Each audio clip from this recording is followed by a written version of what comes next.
Good morning साथियों। कल मैंने आपको आयकर की कुछ परिभाषाएं और जनरल इंट्रोडक्शन दिया था उसका। हालांकि कल के वीडियो में थोड़ा बोर्ड पे लिखा हुआ साफ नहीं आ रहा था, आवाज़ तो क्लियर थी। आज मैंने कोशिश की है कि बोर्ड पे लिखा हुआ भी एकदम आपको साफ साफ दिखाई दे। तो आज हम आयकर के अगले पोर्शन पे चलते हैं। देखो मैंने नाम लिखा है निवास स्थिति एवं कर दायित्व। निवास स्थिति से मतलब क्या है? कर आयकर अधिनियम में निवास स्थिति के आधार पर करदाताओं को 3 भागों में बांटा है। मैं तीनों श्रेणियां पहले लिख देता हूं, फिर इसके ऊपर हम डिस्कस करेंगे।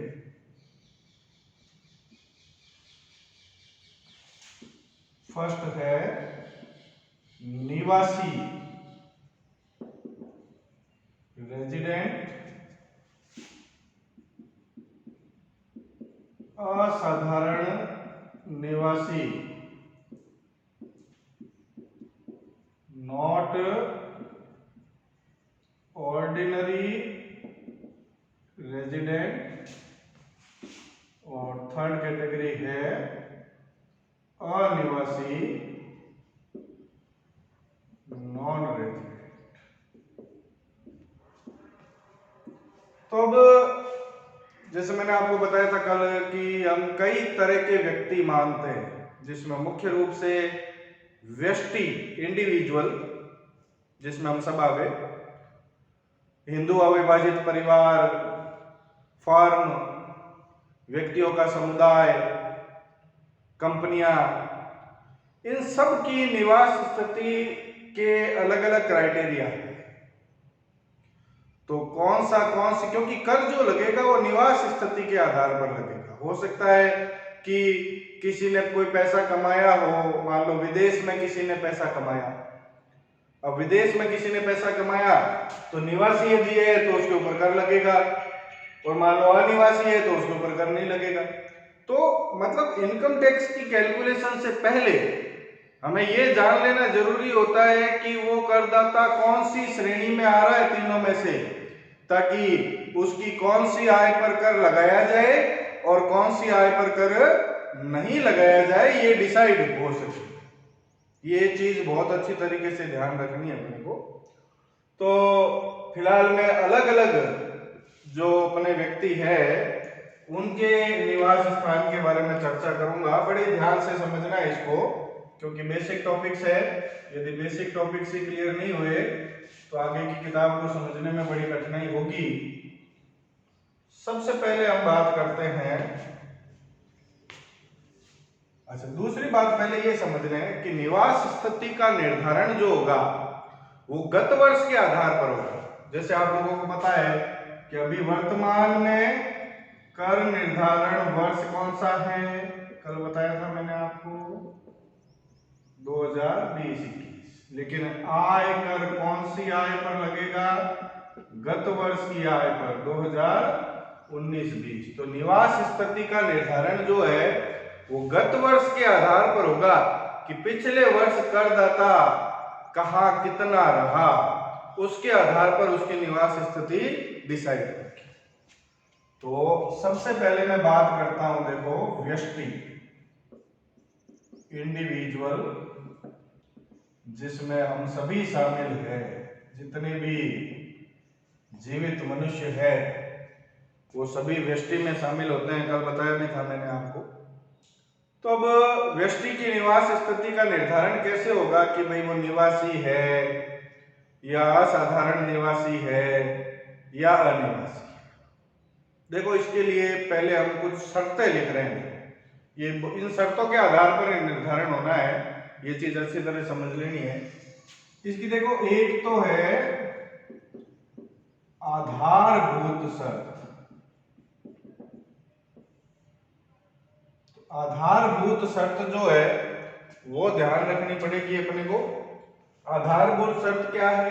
आधारभूत शर्त में भी दो ऑप्शन है, ए और बी। पहला ऑप्शन क्या है कि जो करदाता है वो गत वर्ष में कम से कम 182 दिन भारत में रहा हो, 180 डेज। गत वर्ष में कम से कम 182 दिन भारत में रहा हो, ये जरूरी है। या ऑप्शन है इसके साथ में, गत वर्ष के तुरंत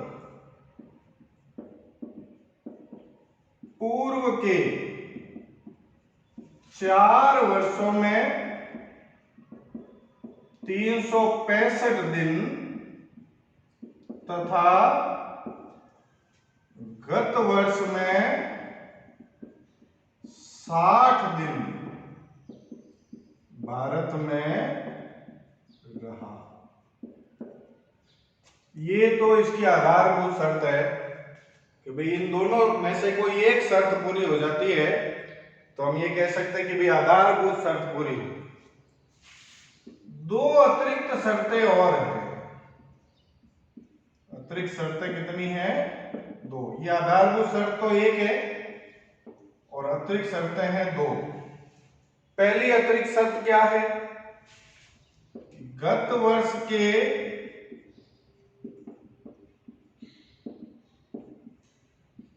तुरंत पूर्व के 10 वर्षों में से कम 2 वर्ष, ये भी देखो ऊपर वाले भी ये कम से कम ही है, ठीक है ना, ज्यादा भले हो, ज्यादा में कोई दिक्कत नहीं है। कम से कम 2 वर्ष भारत में निवासी रहा हो।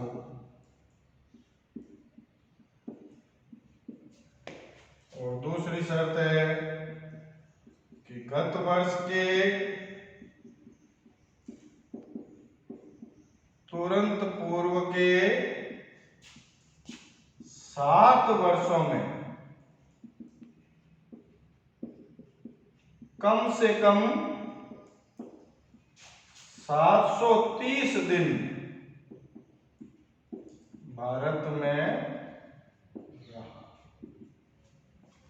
ये 3 शर्तें हैं। देखो, एक तो आधारभूत शर्त है जिसमें 2 ऑप्शन है अपने पास में और 2 अतिरिक्त शर्तें हैं।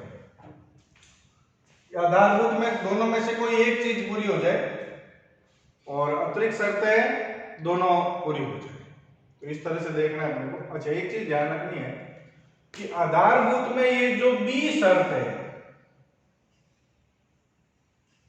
ये केवल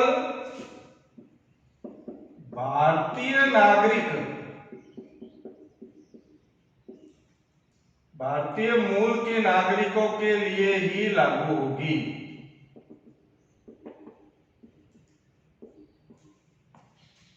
और मान लो कि भारतीय मूल का नागरिक जो है वो गत वर्ष में रोजगार के उद्देश्य से भारत छोड़कर चला गया। अब देखो, जो बंदा भारत छोड़कर चला गया तो उसके ऊपर ये बी पॉइंट लागू नहीं होगा। पहली बात, बी पॉइंट जो भारत छोड़ के चला गया है उसको ये ऑप्शन नहीं मिलेगा, उसको फिर यही पूरी करनी पड़ेगी। सर समझ गए ना बात?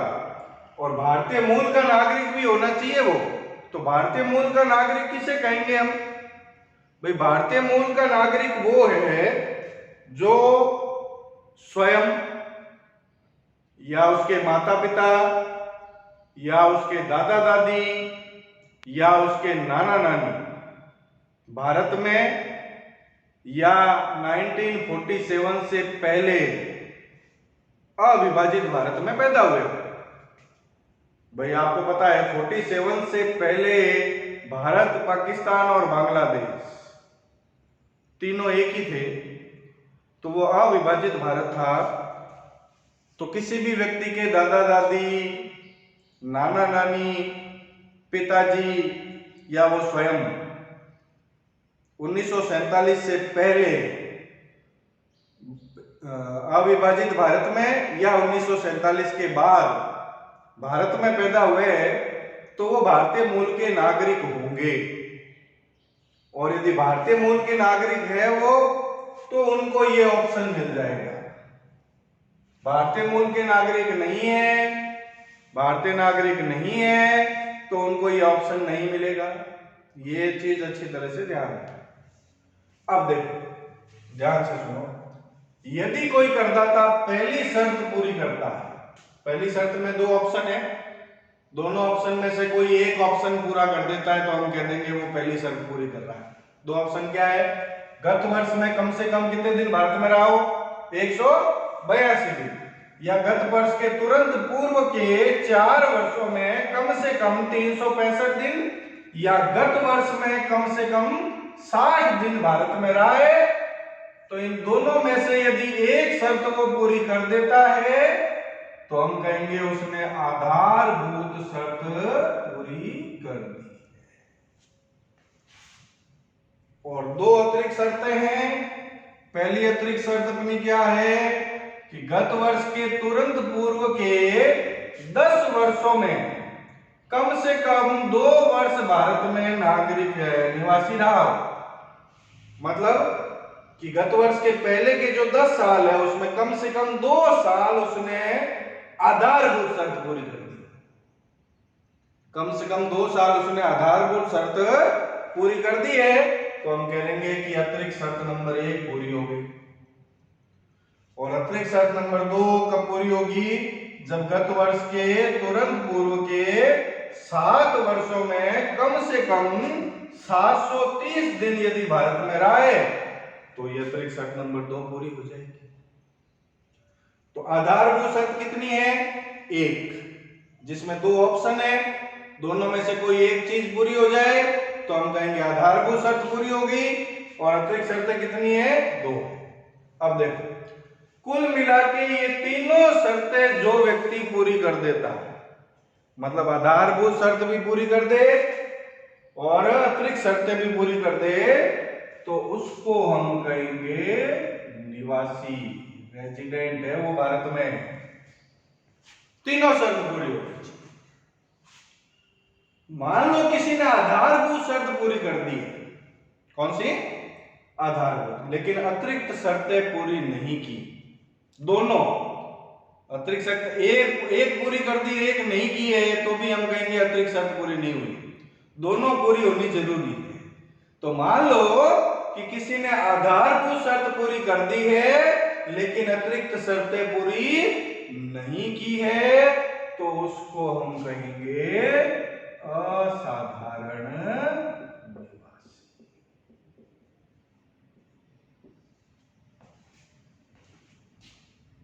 और मान लो किसी ने आधारभूत शर्त ही पूरी नहीं की, भले ये दोनों पूरी कर दी है लेकिन आधारभूत शर्त ही पूरी नहीं कर रहा है यदि वो, तो वो हो जाएगा भारत में अनिवासी, नॉन रेजिडेंट।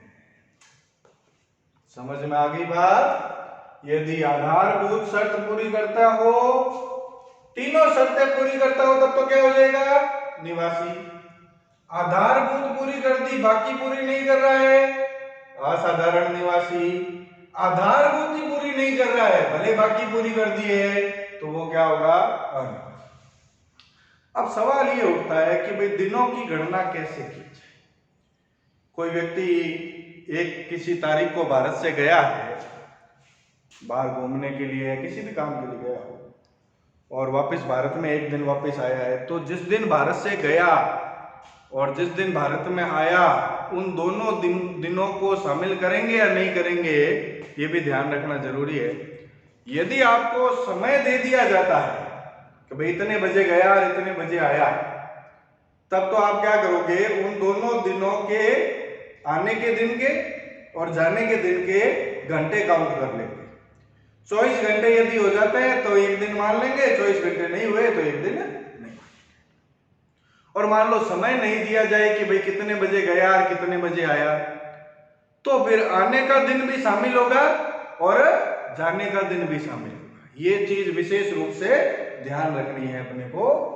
तो ये आपके व्यष्टि करदाता जो होता है, जिनको हम जीवित मनुष्य कहते हैं, उनके लिए निवासी, असाधारण निवासी या अनिवासी जो है वो कैसे बनेंगे, उसकी सारी बातें मैंने आपको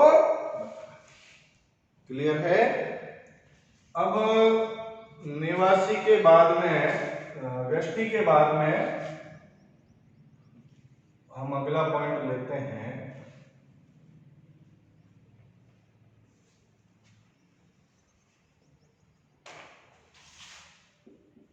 हिंदू अविभाजित परिवार, हिंदू अनडिवाइडेड फैमिली। तो हिंदू अनडिवाइडेड फैमिली जो है, हिंदू अविभाजित परिवार जो है, वो निवासी है या साधारण निवासी है या अनिवासी है, उसकी गणना कैसे हो? तो इसके लिए आधारभूत शर्त क्या है?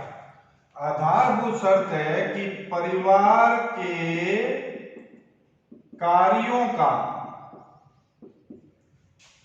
प्रबंध व नियंत्रण पूर्ण रूप से अथवा आंशिक रूप से भारत से होता है। भाई परिवार चाहे कहीं भी रह रहा हो, भारत में रह रहा है चाहे भारत में बाहर रह रहा है, यदि परिवार के कार्यों का प्रबंध और नियंत्रण पूर्ण रूप से अथवा आंशिक रूप से भारत से होता है तो हम कहेंगे आधारभूत शर्त पूरी होगी। और अतिरिक्त शर्तें ये दोनों ही लागू होगी, लेकिन ये दोनों लागू होगी परिवार के कर्ता पे। कर्ता हम किसको कहते हैं? परिवार का जो हेड होता है, मुखिया होता है, उसको हम कर्ता कहेंगे। तो परिवार का मुखिया ये दोनों शर्तें पूरी करनी जरूरी है, उसको अतिरिक्त शर्त है।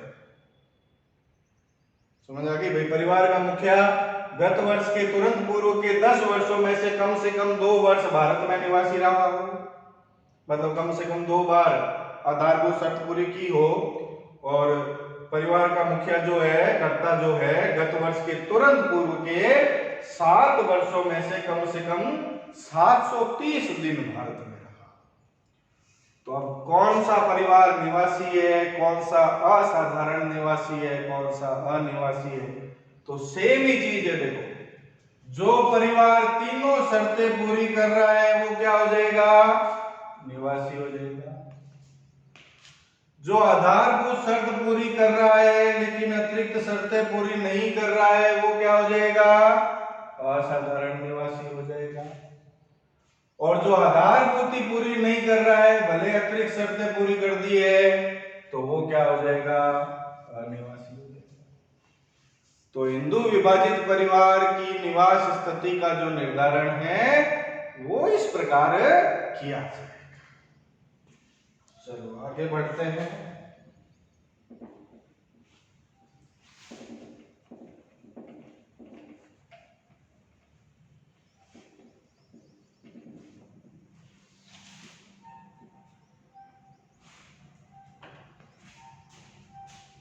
फर्म अथवा व्यक्तियों का समुदाय, फर्म या एसोसिएशन ऑफ पर्सन्स। तो देखो, फर्म जो है या तो निवासी होती है या अनिवासी, असाधारण निवासी नहीं होती है। फर्म क्या हो सकती है? या तो निवासी हो सकती है और या अनिवासी हो सकती है। फर्म का प्रबंध व नियंत्रण यदि भारत से होता हो, प्रबंध और नियंत्रण भारत से हो रहा है, तब तो फर्म क्या है? निवासी। और भारत से नहीं हो रहा तो फर्म क्या है? अनिवासी। सीधा सा सिद्धांत है, यदि फर्म का प्रबंध और नियंत्रण भारत से हो रहा है तो फर्म निवासी है, चाहे व्यक्तियों का समुदाय है तो वो भी निवासी है। और यदि भारत से नहीं हो रहा है, इसी तरह से कंपनी में दो चीजें हैं। एक तो यदि कोई कंपनी भारतीय कंपनी है और एक प्रबंध या नियंत्रण भारत से हो रहा और अथवा भारतीय कंपनी है तो निवासी है ही। भारतीय कंपनी किसको कहेंगे? जिसका रजिस्ट्रेशन भारतीय कंपनी अधिनियम के तहत भारत में हुआ है वो भारतीय कंपनी। तो यदि कंपनी भारतीय कंपनी है और मान लो भारतीय कंपनी नहीं है तो उसका प्रबंध या नियंत्रण भारत से है तो वो निवासी है। और यदि दोनों में से कोई एक शर्त भी पूरी नहीं हो रही है तो वो क्या है? अनिवासी। तो इस तरह से आपने देखा कि अलग अलग करदाताओं की निवास स्थिति का निर्धारण किस प्रकार से किया जाएगा वो मैंने आपको बताया है। तो बहुत ही इंटरेस्टेड और अच्छा टॉपिक है, ध्यान से समझने के लिए है। वीडियो को अच्छी तरह से देखो, कोई प्रॉब्लम क्रिएट हो तो उसको पूछो। नेक्स्ट वीडियो में मैं आपको इसके ऊपर कुछ प्रैक्टिकल क्वेश्चंस कि भाई कौन व्यक्ति भारत में निवासी हो रहा है कौन नहीं हो रहा है तो वो कराऊंगा। और उसके आगे का जो पोर्शन है कि भाई कौन से व्यक्ति को कौन सी आय पे कर देना पड़ता है, निवासी जो है वो कौन कौन सी आय पर कर देगा, अनिवासी कौन कौन सी आय पर कर देगा, असाधारण निवासी कौन कौन सी आय पर कर देगा, उन सब चीजों के बारे में डिस्कस करेंगे। फिलहाल इस वीडियो को आप आराम से देखिए और समझिए। धन्यवाद।